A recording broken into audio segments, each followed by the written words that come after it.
Students, आज हम discuss करेंगे क्लास 10th का chapter carbon and its compound. हमने क्लास में डिस्कस कर लिया था कार्बन का वर्सेटाइल नेचर, कार्बन की यूनिक प्रॉपर्टीज वगैरह सब कुछ। आज हम बात करेंगे नॉमेनक्लेचर की।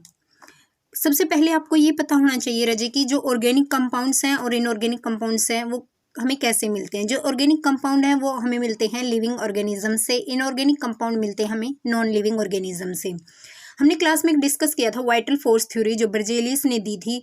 उन्होंने क्या बोला था कि जो ऑर्गेनिक कंपाउंड हैं आप उनको लैब में सिंथेसाइज नहीं कर सकते, उनके अंदर कुछ एक नेचुरल फोर्सेस होते हैं जिनकी वजह से वो बनते हैं। लेकिन ऐसा नहीं है। वोलर आए, उन्होंने एक रिएक्शन की NH4Cl की KCNO के साथ, देन किसकी फॉर्मेशन हो गई थी, यूरिया की फॉर्मेशन हो गई थी। तो ये क्या है, यूरिया एक ऑर्गेनिक कंपाउंड है। यूरिया एक ऑर्गेनिक कंपाउंड है। तो यहाँ से जो वाइटल फोर्स थ्योरी है वो बिल्कुल नेग्लेक्ट हो गई थी, गलत साबित हो चुकी थी इस टाइम बाय वोलर। तो यहाँ यहीं तक बात खत्म नहीं होती। बहुत सारे साइंटिस्ट आए, फिर उन्होंने बहुत सारे ऑर्गेनिक कंपाउंड्स को लैब के अंदर सिंथेसाइज किया। अब हम बात करते हैं ऑर्गेनिक कंपाउंड में हाइड्रोकार्बन्स की। जैसा कि हमने क्लास में डिस्कस किया था, hydrocarbons are those compounds which contain carbon and hydrogen with other hetero atoms like oxygen, sulfur, chlorine, fluorine, any other heteroatoms. Then next, hydrocarbons are of two types: saturated hydrocarbons and unsaturated hydrocarbons. Saturated hydrocarbons, the compound having single bond. Saturated hydrocarbon आप किसको बोलोगे, वो compound जिनके पास क्या हो, single bond हो। जैसे alkanes, alkanes के केस में क्या होता है, कार्बन होता है वो सिंगली बॉन्डेड होता है सबसे।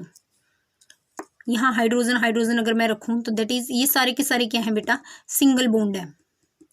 ये हो गए सेचुरेटेड हाइड्रोकार्बन। अगर मैं अनसेचुरेटेड हाइड्रोकार्बन की बात करूँ तो कंपाउंड हैविंग डबल और ट्रिपल बॉन्ड, जैसे एल्कीन के केस में, एल्काइन के केस में। एल्कीन के केस में यानी डबल बॉन्ड आ गया, वैलेंसी सेटिस्फाई कर दी हमने कार्बन की।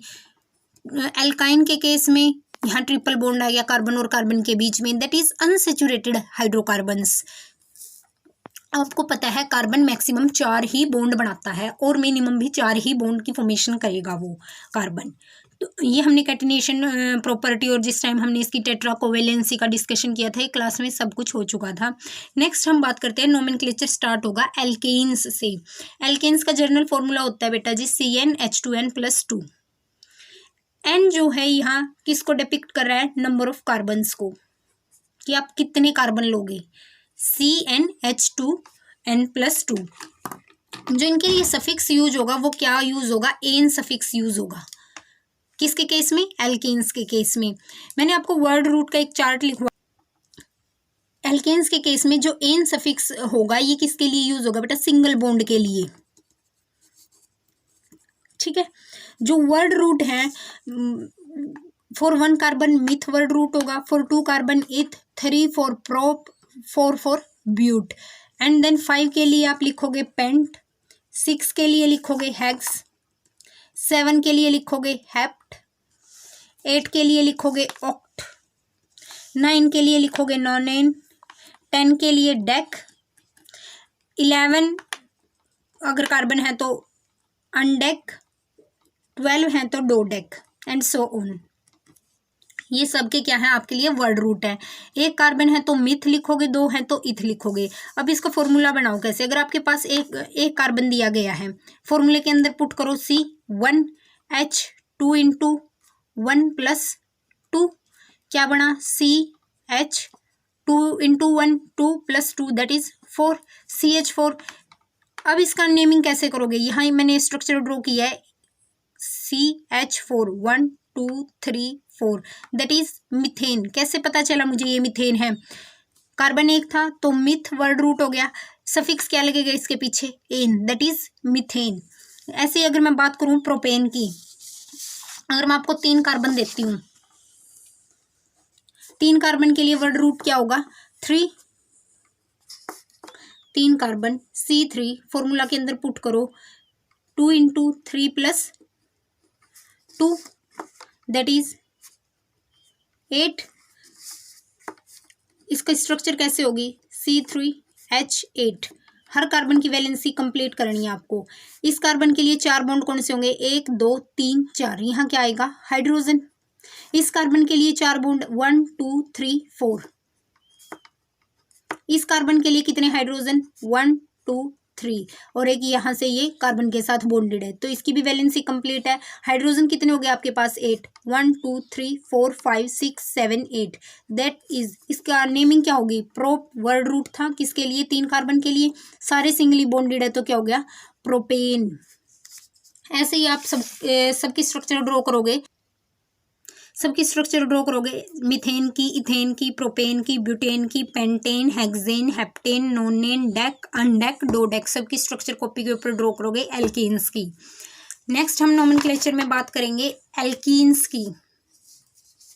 एल्कीन्स का जर्नल फॉर्मूला होता है CnH2n।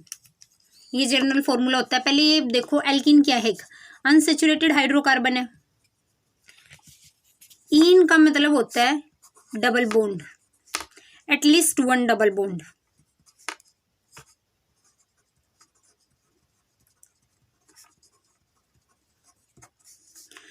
कार्बन कार्बन के बीच में क्या होगा डबल बॉन्ड होगा। इस कार्बन की वैलेंसी कैसे सेटिस्फाई की है आपने यहाँ डबल बॉन्ड 1 2 2 बॉन्ड तो थे इस कार्बन के लिए 2 और चाहिए यहाँ क्या जाएंगे हाइड्रोजन इसकी वैलेंसी सेटिस्फाई हो चुकी।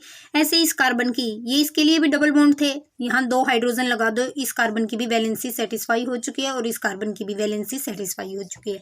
ये क्या बन चुका आपका एल्कीन। एल्कीन के केस में रजे होता है क्या है कि जैसे अगर आप यहाँ 1 रखोगे एक कार्बन तो CH2 ये एग्जिस्ट ही नहीं करेगा। एक कार्बन के बीच में डबल बॉन्ड कैसे आएगा एटलीस्ट आपको 2 कार्बन चाहिए डबल बॉन्ड के लिए तो इसका जो मिथीन है वो एग्जिस्ट नहीं करता। तो हम कहाँ से स्टार्ट करेंगे इथीन से हम स्टार्ट करेंगे। जैसे इथीन के केस में देखो वर्ड रूट 2 कार्बन के लिए कितना होता है वर्ड रूट इथ। जर्नल फॉर्मूला क्या है इनका CnH2n। एल्कीन्स के केस में C के लिए 2 H2 into 2 that is C2H4।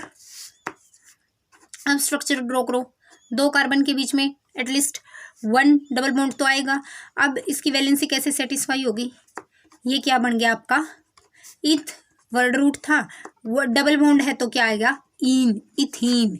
ये किसकी स्ट्रक्चर आ चुकी है इथीन की। ऐसे ही यहाँ देखो जैसे मैंने प्रोपीन की बना के शो की आपके लिए पेंटीन की शो की है। पेंटीन की मैंने यहाँ 2 स्ट्रक्चर ड्रॉ की है आपके लिए। देखो होता क्या है कि जो ये डबल बॉन्ड है आप इसको यहाँ भी लगा सकते हो आप इसको यहाँ भी लगा सकते हो यहाँ भी कहीं भी पुट अप कर सकते हो इसको।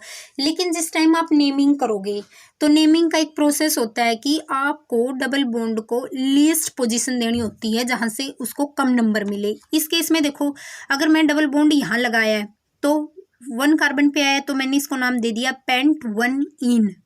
अगर मैं इसको इस कार्बन के ऊपर लगाती यहाँ तो भी इसका नाम क्या आना था पेंट 1 इन ना कि 5 इन क्योंकि मैंने क्या बोला है आपने डबल बॉन्ड को लोएस्ट पोजीशन देनी है। अगर 1 2 3 4 5 अगर यहाँ डबल बॉन्ड इधर है तो आप यहाँ से नेमिंग स्टार्ट करोगे। अगर आपका डबल बॉन्ड उधर है तो आप इधर से नेमिंग स्टार्ट करोगे। ठीक है तो इसका इस केस में भी अगर इधर लगाओगे तो भी नाम क्या आएगा पेंट 1 इन। अब मैं डबल बॉन्ड की सेकंड पोजीशन के ऊपर शो करती हूँ। अगर डबल बॉन्ड आपका यहाँ लगा हुआ है तो क्या बनेगा 1 2 3 4 5 तो ये क्या आ गया इधर पेंट 2 इन। क्योंकि आप इसको अगर वहाँ से नेमिंग देते 1 2 3 तो ये थर्ड पोजीशन के ऊपर आता। तो आप इसको मैंने क्या बोला है वो पोजीशन देनी है जहाँ से इसको लीस्ट नंबर मिले तो इसलिए पेंट 2 इन बना। अगर आप उधर से लगाओगे थर्ड पोजीशन के ऊपर आएगा तो वो वहाँ से अगर आप इधर से थर्ड पोजीशन के ऊपर लगाओगे तो उधर से वो किस पोजीशन पे आ जाएगा सेकंड पोजीशन पे। तो इसका नाम फिर भी क्या रहेगा पेंट 2 इन रहेगा। इसी तरीके से राजे सबके स्ट्रक्चर ड्रॉ करने हैं आपने ethene propene pentene hexene octene सबके स्ट्रक्चर ड्रॉ करने हैं सबकी।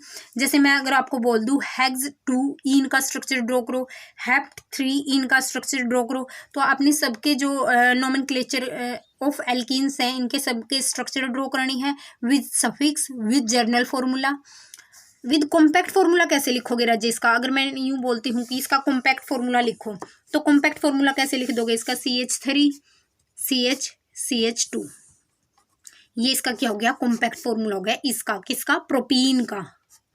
Good it. नेक्स्ट हम बात करेंगे नोमेनक्लेचर ऑफ एल्काइंस की। एल्काइंस के लिए जनरल फॉर्मूला क्या होता है, CnH2n-2। आइन है तो सफिक्स इसका आइन है, तो आइन का मतलब होता है एटलीस्ट 1 ट्रिपल बॉन्ड। क्या होगा, एटलीस्ट 1 ट्रिपल बॉन्ड। देखिए कार्बन कार्बन के बीच में क्या हो, एक ट्रिपल बॉन्ड हो।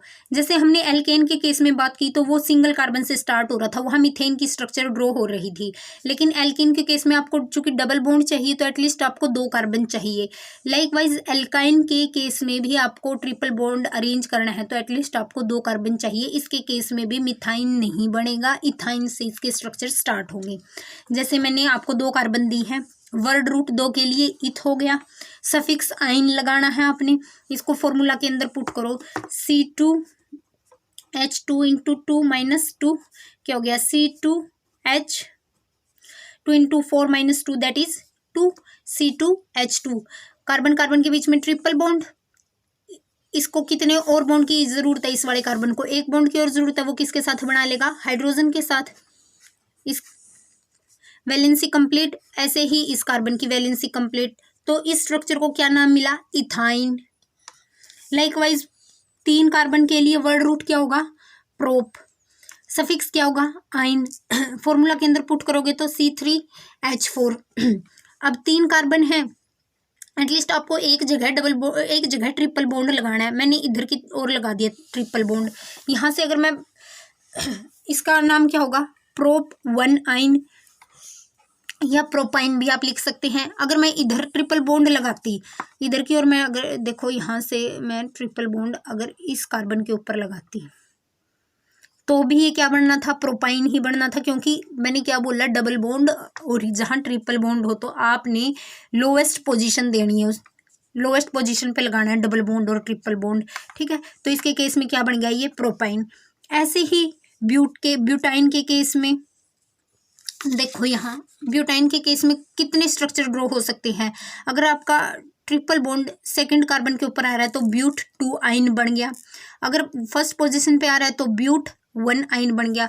इनके कॉम्पैक्ट फॉर्मूलाज, सबकी स्ट्रक्चर, सब कुछ आपने ड्रॉ करके नोटबुक के ऊपर, आपकी फेयर नोटबुक के ऊपर करने हैं। सबके नोमेनक्लेचर्स में एल्केन्स, एल्किन्स और एल्काइंस के सारे ही फॉर्मूले up to hexane, heptane, octane, सबके जितने भी इनकी स्ट्रक्चर ड्रॉ होती हैं, जैसे ब्यूट 2 आइन, पेंट 3 आइन, हेक्स 2 आइन, हेप्ट 2 आइन, सबके फॉर्मूलेज आपने आपकी फेयर नोटबुक के ऊपर ड्रॉ करने हैं। आपका नोमेनक्लेचर यहाँ एटलीस्ट हाफ नोमेनक्लेचर कंप्लीट होता है। कल हम इसके नोमेनक्लेचर में बात करेंगे ब्रांच्ड चेन की और साइक्लिक कंपाउंड्स की। तब तक thank you and have a nice day.